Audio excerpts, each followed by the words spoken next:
Hi, everybody. Welcome to the Weird World podcast. This is the month of Halloween, so we're going to bring you a little Halloweeny weird bit. Halloweeny weird bit? Yep. Okay. Aren't we? Isn't it? Okay. Yes, but I don't like the word Halloweeny. It's uncomfortable in many ways. Well, my name's Carrie. I'm Dean. It's just the two of us this evening. Everybody else is out gallivanting around, to use a word that really should make a comeback. And or working. Yes, that's true. So, give us your best Halloweeny weird bit, Dean. Okay. Next time you find yourself in Mexico City, I have a place that you should go. I've never been there, but I would really like to go there. Same. You know what? Let's go together. Oh. Okay, good You want to idea. do that? Yeah. All right. Someday. This place is about a half an hour from the Embarcadero Cumanco in the working class Xochimilco area. Pretty safe bet I'm apologizing ahead of time those. for mangling those. I'm trying my best. I looked some up. Not all would look upable. Xochimilco. I think I'm close. I mean, obviously, I'm not doing the accent because that would be cultural appropriation. So it's in the far south of the sprawling Mexico City metropolis. You can hire a trajinera. That's a little boat used to move goods around the area. And they'll row you into Lake Xochimilco. And finally, you'll get to a lily-choked floating island in among the endless canals in that area. You have arrived at Las Islas de Muñecas. Muñecas, the island of the dolls. Along the way, it's a good name. yeah, it's a great name. Along the way, your guide might tell you the story that has made this little island very famous. This is it. Don Julian Santana Barrera was apparently a vegetable seller in the Barrio de la Asunción in southern Mexico City. He has a family and he likes to drink pulque. I don't know. It's just random things I learned about him. This is the 1950s, by the way.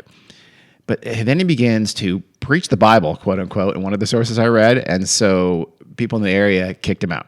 Oh. Or he left voluntarily. He left his family.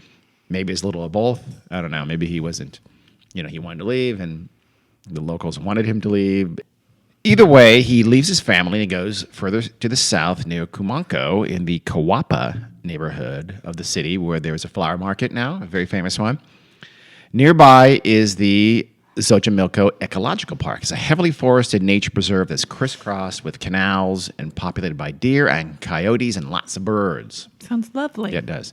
It's right in the middle of a pretty kind of a gritty working class area too. By the way, which is it's very forested and bucolic. Yes. Don Julian, he settles on the Santampa Chinampas.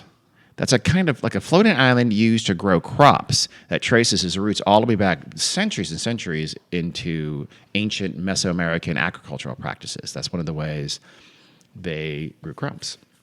Gotcha. There were these canals, and they would have these little floating islands with lots of crops. This was just sort of run wild. Yeah. Right? He makes himself kind of a caretaker for this island, and he settles down there. But then, soon after settling on the island, Don Julian makes an awful discovery. On the shore of the island, he finds a little girl's body. Ooh. Yeah, she's drowned. She's dead. Yeah. He is distraught.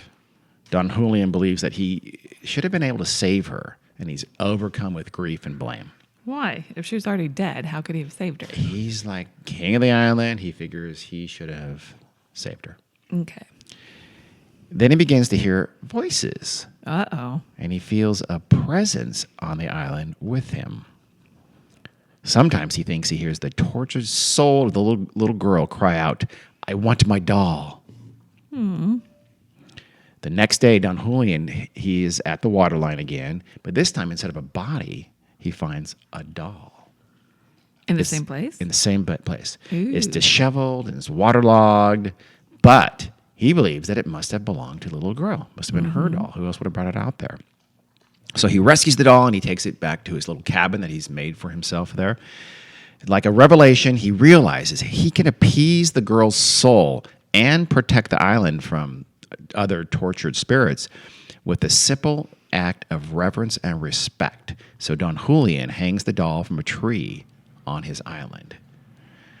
That could be taken It's the spirit in of the it. opposite way. And the spirit of it was to honor her. Sure. He doesn't change the doll at all, by the way. He doesn't clean it up or anything. He just hangs it in the tree exactly as how he found it, all battered and dirty. But again, it's the intent is to honor the girl, appease her soul, appease her spirit. Sure.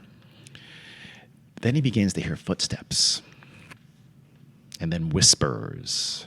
Usually in the dark. It's very dark there at night. Surrounded nothing but forest and trees. And this island is miles from the nearest inhabitants. Her soul must not be appeased, he figures. And he hears voices that say, "What's that? What's that now?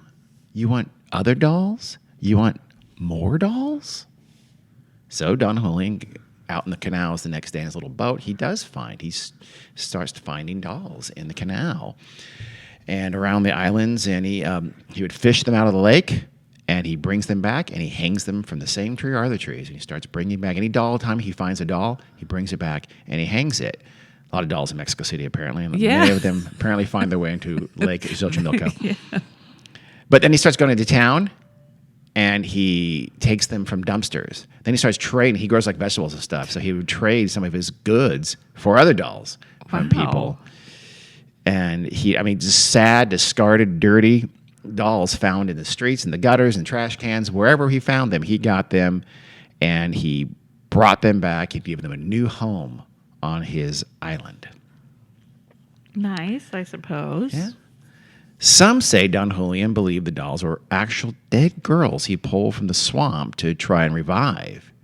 And failing that, he honored them by hanging them from the trees. I don't know if that's true. That's just one of the... That'd be a lot of dead little girls. That would be a lot of dead little girls, yes. That would be. So regardless, soon there are dozens of dolls in the trees. Then there's hundreds of dolls in the trees. Then, I don't know, maybe thousands of dolls in trees. We'll have pictures up on the website. There are a ton of dolls. Really? It's probably not really thousands, but there's almost certainly hundreds. Did he hang them from multiple trees? So trees, his little structures. He built 2 or 3 structures, like a cabin and another place, I think, to dry vegetables and things like that. He just, or store stuff. He just everywhere he nailed them to the trunks. He'd hang them from twine, whatever. Okay. And so it becomes known as the Island of the Dolls, named for its teeming population of dolls. Okay. They hang from those trees like the trees are thick like fruit ripening in the hot sun. I just threw that in. I want to be literary there. So each day, Don Julian would walk around through his island, right, and see the dolls, and I mean, we'll put some pictures. They're limbless, or they have severed limbs. Some are eyeless or one-eyed. I'm sure it's incredibly creepy. Some are headless or shattered heads. All of them are filthy, disheveled. They have scraps of clothes on, or some of them are naked. Did he name them? Probably some. Yeah, he did name the first one. I can't remember now, darn it. Does he talk to them? Probably. All of them are staring, again, from branches, or they're nailed to, like, you can see some are like just nailed to a wall. Or some are nailed, a bunch are nailed to the trunks, like those big, thick-ass trees. That's a botanical term. Yeah. Botanical term? Botanical. Botanical. You say botanical, I say botanical. Most people say botanical because that's the way to say it. Anyway, he nails them from the trunks of trees. I mean, just really literally thick with them. There'll be, I don't know, 10, 15 dolls on one trunk of a tree and more hanging from the branches. Yeah. He even keeps many dolls in his little cabin. The cabin becomes overflowing with dolls, and he'd make them little headdresses and little clothes and sometimes put sunglasses on them. Oh. Well, don't want to damage their little doll eyes. What? Don't want to damage their little doll eyes. Because of this, it's this is subtropical, I think. Is Mexico City subtropical? I don't know. Is it below 23.5 degrees That's north? a geographical question. That's your department. It's probably close. It's high, though, so it's not super, super hot. It's like over 7,000 feet altitude. It's crazy high. So for 50 years, Don, you heard that right. 50 years. Don Julian hangs dolls all over the island. And is he just like a little hermit on his Basically, own, yeah. completely by himself? So, yeah. His family is still around this whole time. And again, they didn't live that far away. Oh, okay. But he's in occasional contact with them. But he's basically living out there on the island by himself. Yeah. Again, I think he just grew vegetables and sold them to make what little, living he was. I mean, he's living in a homemade shack on an island in an ecological park. So I don't know. This could be paradise to some people. sure, it probably was to him. Then in 2001, Don Julio is found dead, drowned, just like that little girl. Oh. And his body is found in the same place along the island shore where the girl was discovered by Don Julian a half a century ago. Of course it was. Mm-hmm. How old was he? Old. Okay. So I have some pictures of him, and he's an old man. Okay. Although probably didn't have sunblock, so he wasn't that old when he found he must not have been first little girl's body. He did for 50 years. I mean, say he was 80. That means he was only 30. 30, yeah, I know. Yeah, he was not that old when he ran off. You're right. Many wondered if Don Julian's end was hastened by those dolls. Yeah. Some wondered that the ghosts of the dolls murder him, their tortured spirits dragging him into the water to die. Or maybe to be with them. Or maybe, yes. That's a more positive spin to put on it. I appreciate that. The Islas de las Muñecas has now become a tourist attraction. Shortly after he died, it became a major tourist attraction, and mostly for the daring tourist among us, because the dolls are said to whisper in the night, speaking to each other as if plotting and planning. Mm-hmm. Sometimes you may even see an arm move or a head swivel. Sometimes you might go up close to inspect a doll, eyes closed, and suddenly it bangs open its eyes and it curls its dead lips into an ominous smile. Sometimes they may even climb down from their perches in the trees and walk or crawl towards you. I feel like you might be embellishing this story a tad. I've never been. How dare you? Sometimes, if you're close by in a little boat, their whispers may draw you to the little island, it is said, and sometimes you may never be seen again. So, if you want to end it there and remain feeling creeped out, please stop listening to the rest of the podcast because you're not going to like it. As you might guess, embellished. Yeah, I did embellish a little bit there. I did. But Don Julian, he had worn out his welcome in his neighborhood and his family when he abandoned them back in the 1950s. Some sources called him the owner of this island or something like that. He was a squatter, basically. He was a hermit, like you said. He was a self-appointed caretaker of this island that was otherwise before him uninhabited. He just, went down into this canal, crisscross swampy area and found a place to live for free and built a cabin and grew his vegetables. It wasn't so. It was nice of nobody to disturb him. That was nice, actually. Make him leave. That was actually pretty nice. You're right. His family, however, believed he was mentally ill. Yeah. They believed he made up the story of the girl and that first doll that he supposedly found was complete fiction. Well, because I didn't want to ask you, and this wasn't addressed. Did he notify the authorities of this dead little girl? In no source that I read, did they ever talk about any kind of a police report or anything? Where was she buried? Did her family come and get her? There was nothing. It's just he found a dead girl. He feels terrible about it. And then soon thereafter, he finds a doll, figures it's hers, and starts this whole process of hanging dolls from every tree on the island. Supposedly he buried her himself or something? I have no idea. It literally, nothing says anything over. about it. Doesn't even gloss over it. Literally leaves it completely unaddressed, which is a monumental red flag. But most source does say that his family believes he made her up. Yeah. So. Or thinks it happened. Well, that's a great question. So, I mean, did he dream it? Did he really believe it? The family wasn't sure if he believed it or he's just making it up to, have something to do. Because the doll came from somewhere. Yeah, well, it could have gone that way, right? He could have found a doll. Exactly. And he made up the story, the backstory for that doll. Yeah, that's what I was thinking. And and hung the doll, and then started becoming very doll obsessed, and that became his. I mean, he had a lot of downtime. I have to figure there by himself on the island. So I don't know. playing with dolls is a great way to spend the time. There's a lot to do when you're growing vegetables. Yeah, but there's also some downtime there, Carrie. Probably. Clearly, because he was making them headdresses and putting sunglasses on them. So That's true. a little bit of time. Or was it real, Carrie? Did he really find that girl? We may never know. We may not. We actually probably know. It is said that Don Julian felt the dolls may have been possessed by, whatever, their tortured spirits or something like that. So that's why he collected more and he hung them on the island. But if that was true, wouldn't you think he'd do the exact opposite? And it's like, oh my God, these 50 dolls I've hung on the island, they're possessed and they have evil spirits. I'm going to get rid of those 50 dolls, not add 300 more. Well, I don't know. Maybe he didn't think they were evil. Well, maybe not. I mean, Dia de los Muertos, I get it. You honor the dead and your ancestors, but Don Julian, just light a few candles. Don't do the doll things if you think the dolls might be possessed by evil spirits. He thought, that's one. You also have theory. to bring them good food and that's true. play music and have a party once a year. Yeah, that's true. Don Julian did not, by the way, drown. Pure fiction. Oh. Made up. He died of a heart attack. Again, he looked like he was 77 years old. Yeah. He was quite old.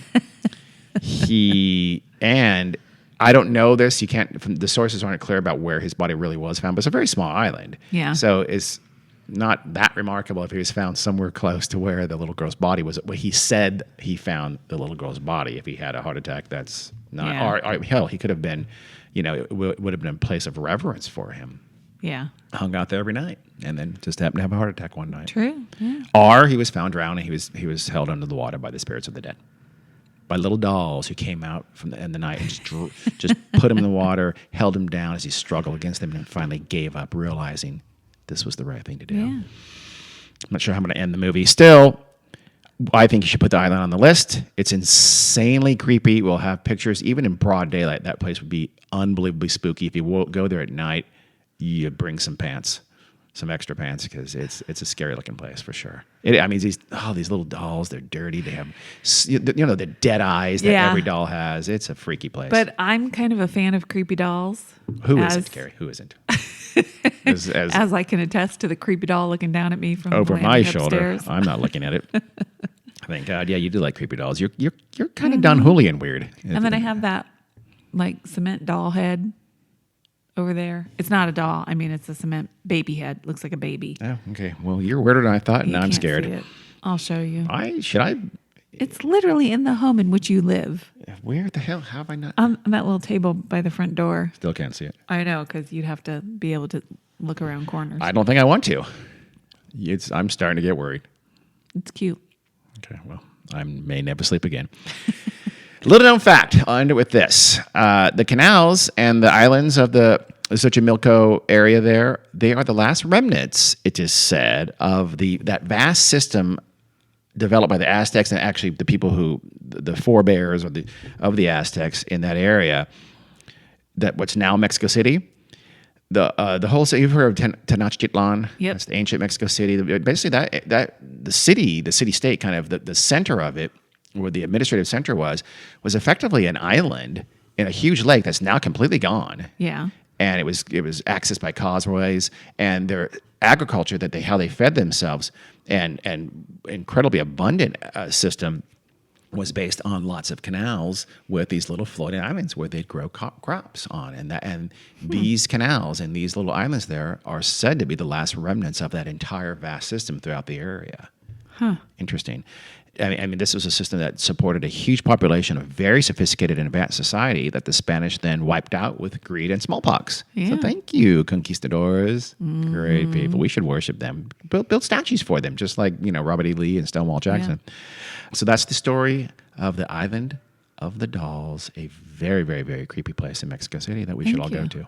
I can't wait to see some pictures and share them. Oh, tons of them. Okay, good. We can't possibly put all of them up, but I guess we would. But tons of them. Yeah. So check out the website or whatever. And is Instagram. that where Instagram, and you can see some of the creepy dolls. Yeah, sounds great. Okay. Thank you guys. Are you gonna tell them anything? Weird World Podcast weirdworld@gmail.com if you want to email us, or Weird World Podcast on Instagram and Facebook and Patreon. Thanks for listening. In a few days, we will bring you another spooky Halloween full episode. Another Halloweeny. Yeah. Okay. Bye. Bye.